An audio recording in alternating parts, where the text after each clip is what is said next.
লক্ষ্মীপুরে ইয়াবা ব্যবসায়ী নাসিরের বিরুদ্ধে মানববন্ধন।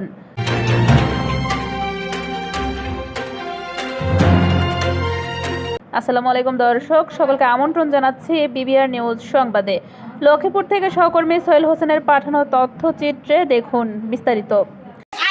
আশিক আমার মোটর চুরি করছে স্যার। তারা রিক্সা চুরি করে মানুষের আর আবার একবার মানি ব্যাগ চুরি করে চলিয়েছে। চুরি হয়েছে, দোকানে টাকা ছিল, টাকা নিছে, তারপরে ঢলা ছিল বিদেশি সৌদি আরবের। দিদার ও আরজুর উপরে হামলায় এলাকাবাসীর প্রতিবাদে লক্ষ্মীপুর প্রেস ক্লাবের সামনে মানববন্ধন ও বিক্ষোভ সমাবেশ হয়েছে। সন্ত্রাসী নাসির আশিক 15 থেকে 20 জন ভাড়াটিয়া সন্ত্রাসী এনে হামলা চালায় আরজুর উপরে। এতে এলাকার বিভিন্ন বয়সী নারী সহ পুরুষরা অতিষ্ঠ হয়ে উঠেছে। প্রকাশ্যে গাঁজা, ইয়াবা বিক্রি ও সেবন সহ রাতে বিরাতে চুরি, ডাকাতি ও শিশু নারীদেরকে যৌন হয়রানির অভিযোগ উঠেছে সন্ত্রাসী নাসির গংদের বিরুদ্ধে।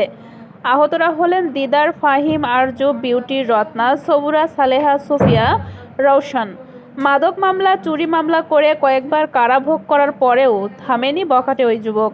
দিন দিন আরও বেপরোয়া হয়ে উঠেছে। ঘটনাটি ঘটেছে লক্ষ্মীপুর পৌর শহর শামসেরাবাদ মোবারক কলোনি এলাহি বাক্সর বাড়ি থেকে এসে আলিমউদ্দিন ব্যাপারীর বাড়িতে হামলা করেছে। হামলাকারীরা হলেন নাসির, শিল্পী, আশিক, আসিফ, নিপু, বাবুল, মামুন, রহিম। ভাড়াটিয়া সন্ত্রাসীদের 15 জনের নাম জানা যায়নি। মানববন্ধনে উপস্থিত ছিলেন বিএনপি নেতা শ্যামল, মুরাদ, আল সবুজ, আশরাফুল, মহিন, ইব্রাহিম, বাবুল। এ সময় উপস্থিত ছিলেন বৈষম্য বিরোধী ছাত্র আন্দোলনের জাহাঙ্গীর আলম, অ্যাডভোকেট শামসুজ্জামান, সোহেল মুরাদ সহ আরও অনেকেই।